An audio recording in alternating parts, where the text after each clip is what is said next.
नमस्कार दोस्तों, मेरे चैनल युग ऑफ ऑथर्स में आप सभी का स्वागत है और आप सभी को नव वर्ष की हार्दिक शुभकामनाएं। साल जा रहा है तो आपसे विनम्र निवेदन है कि मेरे इस चैनल को सब्सक्राइब कीजिए और अगर कहानी पसंद आती है तो शेयर ज़रूर कीजिए। अगर नहीं भी पसंद आती है तो कमेंट ज़रूर कीजिए। चलिए तो शुरू करते हैं हम प्रेमचंद की कहानी, जिसका नाम है आदर्श विरोध। महाशय दया कृष्ण मेहता के पांव जमीन पर न पड़ते थे। उनकी वह आकांक्षा पूरी हो गई थी जो उनके जीवन का मधुर स्वप्न था। उन्हें वह राज्याधिकार मिल गया था जो भारत निवासियों के लिए जीवन स्वर्ग है। वाइसराय ने उन्हें अपनी कार्यकारिणी सभा का मेंबर नियुक्त कर दिया था। मित्रगण उन्हें बधाइयाँ दे रहे थे। चारों ओर आनंदोत्सव मनाया जा रहा था। कहीं दावतें होती थीं, कहीं आश्वासन पत्र दिए जाते थे। वह उनका व्यक्तिगत सम्मान नहीं, राष्ट्रीय सम्मान समझा जाता था। अंग्रेज अधिकारी वर्ग भी उन्हें हाथों हाथ लिए फिरता था। महाशय दया कृष्ण लखनऊ के एक सुविख्यात बैरिस्टर थे। बड़े उदार हृदय, राजनीति में कुशल तथा भक्त थे। सदैव सार्वजनिक कार्यों में तल्लीन रहते थे। समस्त देश में शासन का ऐसा निर्भय तत्वान्वेषी, ऐसा निष्प्रह समालोचक न था और न प्रजा का ऐसा सूक्ष्मदर्शी, ऐसा विश्वसनीय और ऐसा सहृदय बंधु। समाचार पत्रों में इस नियुक्ति पर खूब टीकाएं हो रही थीं। एक ओर से आवाज़ आ रही थी, हम गवर्नमेंट को इस चुनाव पर बधाई नहीं दे सकते। दूसरी ओर के लोग कहते थे, यह सरकारी उदारता और प्रजाहित चिंता का सर्वोत्तम प्रमाण है। तीसरा दल भी था जो दबी जबान से कहता था कि राष्ट्र का एक और स्तंभ गिर गया। संध्या का समय था। केसर पार्क में लिबरल लोगों की ओर से महाशय मेहता को पार्टी दी गई। प्रांत भर के विशिष्ट पुरुष एकत्र थे। भोजन के पश्चात सभापति ने अपनी वक्तृता में कहा, हमें पूरा विश्वास है कि आपका अधिकार प्रवेश प्रजा के लिए हितकर होगा और आपके प्रयत्नों से उन धाराओं में संशोधन हो जाएगा जो हमारे राष्ट्र के जीवन में बाधक है। महाशय मेहता ने उत्तर देते हुए कहा, राष्ट्र के कानून वर्तमान परिस्थितियों के अधीन होते हैं। जब तक परिस्थितियों में परिवर्तन न हो, कानून में सुव्यवस्था की आशा करना भ्रम है। सभा विसर्जित हो गई। एक दल ने कहा, कितना न्याययुक्त और प्रशंसनीय राजनीतिक विधान है। दूसरा पक्ष बोला, आ गए जाल में। तीसरे दल ने नैराश्यपूर्ण भाव से सिर हिला दिया पर मुंह से कुछ न कहा। मिस्टर दयाकृष्ण को दिल्ली आए हुए 1 महीना हो गया। फागुन का महीना था, शाम हो रही थी। वे अपने उद्यान में हौज के किनारे एक मखमली आराम कुर्सी पर बैठे थे। मिसेज रामेश्वरी मेहता सामने बैठी हुई पियानो बजाना सीख रही थी और मिस मनोरमा हौज की मछलियों को बिस्किट के टुकड़े खिला रही थी। सहसा उसने पिता से पूछा, यह अभी कौन साहब आए थे? मेहता, काउंसिल के सैनिक मेंबर हैं। मनोरमा, वाइसराय के नीचे यही होंगे? मेहता, वाइसराय के नीचे तो सभी हैं, वेतन भी सबका बराबर है, लेकिन इनकी योग्यता को कोई नहीं पहुंचता। क्यों राजेश्वरी, तुमने देखा अंग्रेज लोग कितने सज्जन और विनयशील होते हैं? राजेश्वरी, मैं तो उन्हें विनय की मूर्ति कहती हूँ। इस गुण में भी ये हमसे बढ़े हुए हैं। उनकी पत्नी मुझसे कितने प्रेम से गले मिली। मेहता, मैंने ऐसे उदार, श्रेष्ठ, निष्कपट और गुणग्राही मनुष्य नहीं देखे। हमारा दया धर्म कहने ही को है। मुझे इसका बहुत दुख है कि अब तक क्यों इनसे बदगुमान रहा। सामान्यतः इनसे हम लोगों को जो शिकायतें हैं उनका कारण पारस्परिक सम्मेलन का ना होना है, एक दूसरे के स्वभाव और प्रकृति से परिचित नहीं। राजेश्वरी, एक यूनियन क्लब की बड़ी आवश्यकता है, जहां दोनों जातियों के लोग सहवास का आनंद उठावें। मिथ्या द्वेष भाव के मिटाने का एकमात्र यही उपाय है। मेहता, मेरा भी यही विचार है। घड़ी देखकर 7 बज रहे हैं। व्यवसाय मंडल के जलसे का समय आ गया। भारत निवासियों की विचित्र दशा है। ये समझते हैं कि हिंदुस्तानी मेंबर काउंसिल में आते ही हिंदुस्तान के स्वामी हो जाते हैं और जो चाहे स्वच्छंदता से कर सकते हैं। आशा की जाती है कि वे शासन की प्रचलित नीति को पलट दें, नया आकाश और नया सूर्य बना दें। उन सीमाओं पर विचार नहीं किया जाता है जिनके अंदर मेंबरों को काम करना पड़ता है। राजेश्वरी, इनमें उनका दोष नहीं है। संसार की यह रीति है कि लोग अपनों से सभी प्रकार की आशा रखते हैं। अब तो काउंसिल के आधे मेंबर हिंदुस्तानी हैं। क्या उनकी राय का सरकार की नीति पर असर नहीं हो सकता? मेहता, अवश्य हो सकता है और हो रहा है, किंतु उस नीति में परिवर्तन नहीं किया जा सकता। आधे नहीं, अगर सारे मेंबर हिंदुस्तानी हों तो भी वे नई नीति का उद्घाटन नहीं कर सकते। वे कैसे भूल जावें कि काउंसिल में उनकी उपस्थिति केवल सरकार की कृपा और विश्वास पर निर्भर है। उसके अतिरिक्त वहां आकर उन्हें आंतरिक अवस्था का अनुभव होता है और जनता की अधिकांश शंकाएं असंगत प्रतीत होने लगती हैं। पद के साथ उत्तरदायित्व का भारी बोझ भी सिर पर आ पड़ता है। किसी नई नीति की सृष्टि करते हुए उनके मन में यह चिंता उठनी स्वाभाविक है कि कहीं उसका फल आशा के विरुद्ध ना हो। यहाँ वस्तुतः उनकी स्वाधीनता नष्ट हो जाती है। उन लोगों से मिलते हुए भी झिझकते हैं जो पहले इनके सहकारी थे, पर अब अपने उच्छृंखल विचारों के कारण सरकार की आंखों में खटक रहे हैं। अपनी वक्तृताओं में न्याय और सत्य की बातें करते हैं और सरकार की नीति को हानिकारक समझते हुए भी उनका समर्थन करते हैं। जब इसके प्रतिकूल वे कुछ कर ही नहीं सकते तो इसका विरोध करके अपमानित क्यों बने? इस अवस्था में यही सर्वोचित है कि शब्दाडंबर से काम लेकर अपनी रक्षा की जाए। और सबसे बड़ी बात यह है कि ऐसे सज्जन, उदार, नीतिज्ञ, शुभ चिंतकों के विरुद्ध कुछ कहना या करना मनुष्यत्व और सद्व्यवहार का गला घोंटना है। यह लो, मोटर आ गई। चलो, व्यवसाय मंडल में लोग आ गए होंगे। ये लोग वहां पहुंचे तो करतल ध्वनि होने लगी। सभापति महोदय ने एड्रेस पढ़ा, जिसका निष्कर्ष यह था कि सरकार को उन शिल्प कलाओं की रक्षा करनी चाहिए जो अन्य देशीय प्रतिद्वंदिता के कारण मिटी जाती हैं। राष्ट्र की व्यावसायिक उन्नति के लिए नए नए कारखाने खोलने चाहिए और जब वे सफल हो जावें तो उन्हें व्यावसायिक संस्थाओं के हवाले कर देना चाहिए। उन कलाओं की आर्थिक सहायता करना भी उनका कर्तव्य है, जो अभी शैशवावस्था में है, जिससे जनता का उत्साह बढ़े। मेहता महोदय ने सभापति को धन्यवाद देने के पश्चात सरकार की औद्योगिक नीति की घोषणा करते हुए कहा, आपके सिद्धांत निर्दोष हैं, किंतु उनको व्यवहार में लाना नितांत दुस्तर है। गवर्नमेंट आपको सम्मति प्रदान कर सकती है, लेकिन व्यावसायिक कार्यों में अग्रसर बनना जनता का काम है। आपको स्मरण रखना चाहिए कि ईश्वर भी उन्हीं की सहायता करता है जो अपनी सहायता आप करते हैं। आप में आत्मविश्वास, औद्योगिक उत्साह का बड़ा अभाव है। पग पग सरकार के सामने हाथ फैलाना अपनी अयोग्यता और अकर्मण्यता की सूचना देना है। दूसरे दिन समाचार पत्रों में इस वक्तृता पर टीकाएं होने लगी। एक दल ने कहा, मिस्टर मेहता की स्पीच ने सरकार की नीति को बड़ी स्पष्टता और कुशलता से निर्धारित कर दिया है। दूसरे दल ने लिखा, हम मिस्टर मेहता की स्पीच पढ़कर स्तंभित हो गए। व्यवसाय मंडल ने वही पद ग्रहण किया जिसके प्रदर्शक स्वयं मिस्टर मेहता थे। उन्होंने उस लोकोक्ति को चरितार्थ कर दिया कि नमक की खान में जो कुछ जाता है नमक हो जाता है। तीसरे दल ने लिखा, हम मेहता महोदय के सिद्धांत से पूर्ण सहमत हैं कि हमें पग पग पर सरकार के सामने दीन भाव से हाथ न फैलाना चाहिए।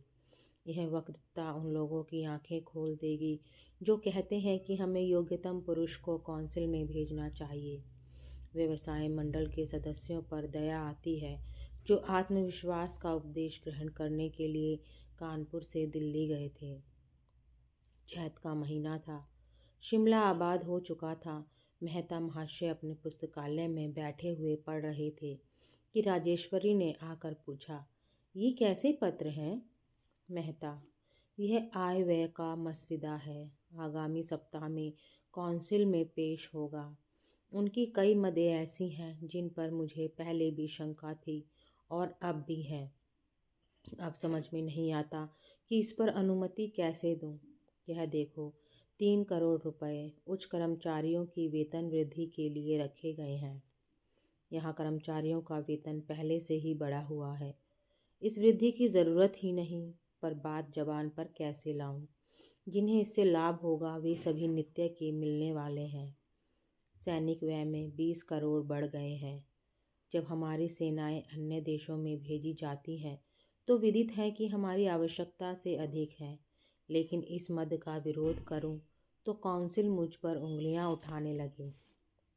राजेश्वरी, इस भय से चुप रह जाना तो उचित नहीं। फिर तुम्हारे यहाँ आने से ही क्या लाभ हुआ? मेहता, कहना तो आसान है पर करना कठिन है। यहाँ जो कुछ आदर सम्मान है सब हाँ हुजूर में है।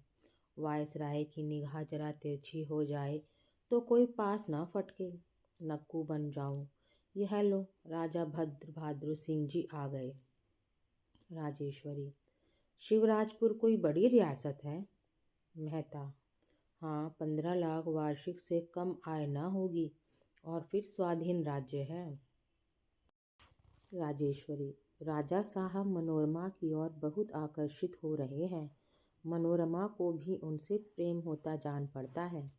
मेहता, यह संबंध हो जाए तो क्या पूछना। यह मेरा अधिकार है जो राजा साहब को इधर खींच रहा है।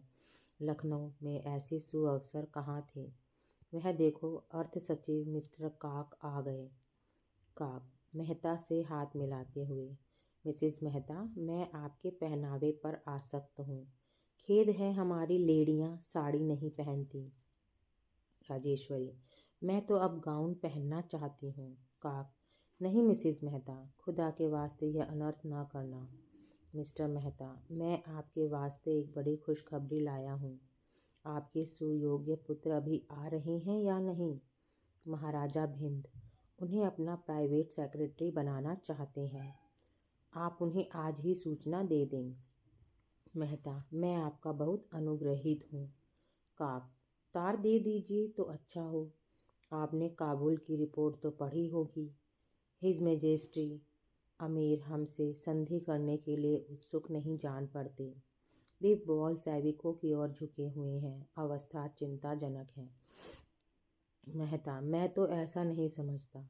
गत शताब्दी में काबुल को भारत पर आक्रमण करने का साहस कभी न हुआ। भारत ही अग्रसर हुआ। हाँ, वे लोग अपनी रक्षा करने में कुशल हैं। लेकिन क्षमा कीजिएगा, आप भूल जाते हैं कि ईरान, अफगानिस्तान और बोल्शेविक में संधि हो गई है। क्या हमारी सीमा पर इतने शत्रुओं का जमा हो जाना चिंता की बात नहीं? उनसे सतर्क रहना हमारा कर्तव्य है। इतने में लंच का समय आया। लोग मेज पर जा बैठे। उस समय घुड़दौड़ और नाट्यशाला की चर्चा ही रुचिकर प्रतीत हुई। मेहता महोदय ने बजट पर जो विचार प्रकट किए उनसे समस्त देश में हलचल मच गई। एक दल उन विचारों को देववाणी समझता था, दूसरा दल भी कुछ अंशों को छोड़कर शेष विचारों से सहमत था, किंतु तीसरा दल वक्तृताओं के एक शब्द पर निराश से सिर धुनता और भारत की अधोगति पर रोता था। उसे विश्वास ही न आता था कि ये शब्द मेहता की जबान से निकले होंगे। मुझे आश्चर्य है कि गैर सरकारी सदस्यों ने एक स्वर से प्रस्तावित व्यय के उस भाग का विरोध किया है जिस पर देश की रक्षा, शांति, सुदशा और उन्नति अवलंबित है। आप शिक्षा संबंधी सुधारों को, आरोग्य विधान को, नहरों की वृद्धि को अधिक महत्वपूर्ण समझते हैं। आपको अल्प वेतन वाले कर्मचारियों का अधिक ध्यान है। मुझे आप लोगों के राजनीतिक ज्ञान पर इससे अधिक विश्वास था। शासन का प्रधान कर्तव्य भीतर और बाहर की अशांतिकारी शक्तियों से देश को बचाना है। शिक्षा और चिकित्सा, उद्योग और व्यवसाय गौण कर्तव्य हैं। हम अपनी समस्त प्रजा को अज्ञान सागर में निमग्न देख सकते हैं। समस्त देश को प्लेग और मलेरिया में ग्रस्त रख सकते हैं। अल्प वेतन वाले कर्मचारियों को दारुण चिंता का आहार बना सकते हैं। कृषकों को प्रकृति की अनिश्चित दशा पर छोड़ सकते हैं, किंतु अपनी सीमा पर किसी शत्रु को खड़े नहीं देख सकते। अगर हमारी आय संपूर्णतः देश रक्षा पर समर्पित हो जाए तो भी आपको आपत्ति न होनी चाहिए। आप कहेंगे, इस समय किसी आक्रमण की संभावना नहीं है। मैं कहता हूँ, संसार में असंभव का राज्य है। हवा में रेल चल सकती है, पानी में आग लग सकती है, वृक्षों में वार्तालाप हो सकता है, जड़ चैतन्य हो सकता है। क्या ये रहस्य नित्य प्रति हमारी नज़रों से नहीं गुजरते? आप कहेंगे, राजनीतिज्ञों का काम संभावनाओं के पीछे दौड़ना नहीं, वर्तमान और निकट भविष्य की समस्याओं को हल करना है। राजनीतिज्ञों के कर्तव्य क्या हैं, मैं इस बहस में नहीं पड़ना चाहता, लेकिन इतना तो सभी मानते हैं कि पथ्य औषधि सेवन से अच्छा होता है। आपका केवल यही धर्म नहीं कि सरकार के सैनिक व्यय का समर्थन करें, बल्कि यह मंतव्य आपकी ओर से पेश होना चाहिए। आप कहेंगे कि स्वयंसेवकों की सेना बढ़ाई जाए। सरकार को हाल के महासंग्राम का इसका बहुत ही खेदजनक अनुभव हो चुका है। शिक्षित वर्ग विलास प्रिय, साहसहीन और स्वार्थ सेवी हैं। देहात के लोग शांति प्रिय, संकीर्ण हृदय और गृह सेवी हैं। उनमें वह आत्मत्याग कहाँ, वह वीरता कहाँ, अपने पुरखों की वह वीरता कहाँ? और शायद मुझे याद दिलाने की ज़रूरत नहीं कि किसी शांति प्रिय जनता को आप 2-4 वर्षों में रणकुशल और समर प्रवीण नहीं बना सकते। जेठ का महीना था, लेकिन शिमले में न लू की ज्वाला थी, न धूप का ताप। महाशय मेहता विलायती चिट्ठियाँ खोल रहे थे। बालकृष्ण का पत्र देखते ही फड़क उठे, लेकिन जब उसे पढ़ा तो मुखमंडल पर उदासी छा गई। पत्र लिए हुए राजेश्वरी के पास आए। उसने उत्सुक होकर पूछा, बाला का पत्र आया? मेहता, हाँ, यह है।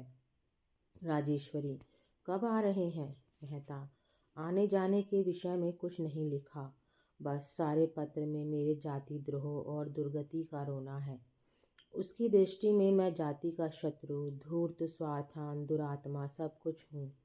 मैं नहीं समझता कि उसके विचारों में इतना अंतर कैसे हो गया। मैं तो उसे बहुत ही शांत प्रकृति, गंभीर, सुशील, सच्चरित्र और सिद्धांत प्रिय नवयुवक समझता था और उस पर गर्व करता था। और फिर यह पत्र लिखकर ही उसे संतोष नहीं हुआ। उसने मेरी स्पीच का विस्तृत विवेचन एक प्रसिद्ध अंग्रेजी पत्रिका में छपवाया है। इतनी कुशल हुई कि वह लेख अपने नाम से नहीं लिखा, नहीं तो मैं कहीं मुंह दिखाने योग्य न रहता। मालूम नहीं है किन लोगों की कुसंगति का फल है। महाराज भिंद की नौकरी उसके विचार में गुलामी है। राजा भद्र बहादुर सिंह के साथ मनोरमा का विवाह घृणित और अपमानजनक है। उसे इतना साहस कि मुझे धूर्त, मक्कार, ईमान बेचने वाला कुलद्रोही कहे। यह अपमान, मैं उसका मुंह नहीं देखना चाहता। राजेश्वरी, लाओ जरा इस पत्र को मैं भी देखूं, वह तो इतना मुंह फटना था। यह कहकर उसने पति के हाथ से पत्र लिया और 1 मिनट में आद्यांत पढ़कर बोली, यह सब कटु बातें कहाँ है? मुझे तो एक भी अपशब्द नहीं मिलता। मेहता, भाव देखो, शब्दों पर न जाओ। राजेश्वरी, जब तुम्हारे और उसके आदर्शों में विरोध है तो उसे तुम पर श्रद्धा क्यों कर हो सकती है? लेकिन मेहता महोदय जामे से बाहर हो रहे थे। राजेश्वरी की सहिष्णुतापूर्ण बातों से वे और जल उठे।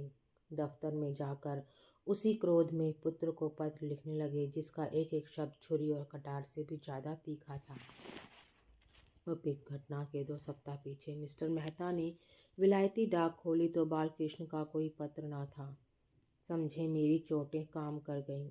आ गया सीधे रास्ते पर, तभी तो उत्तर देने का साहस नहीं हुआ।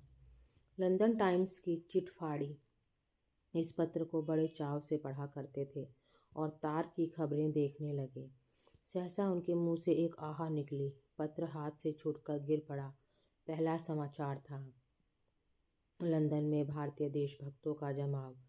ऑनरेबल मिस्टर मेहता की वक्तृता पर असंतोष। मिस्टर बालकृष्ण मेहता का विरोध और आत्महत्या। गत शनिवार को बैक्सटन हॉल में भारतीय युवकों और नेताओं की एक बड़ी सभा हुई। सभापति मिस्टर तालिबाजा ने कहा, हमको बहुत खोजने पर भी कौंसिल के किसी अंग्रेज मेंबर की वक्तृता में ऐसा मर्मभेदी, ऐसे कठोर शब्द नहीं मिलते। हमने अब तक किसी राजनीतिज्ञ के मुख से ऐसे भ्रांतिकारक, ऐसे निरंकुश विचार नहीं सुने।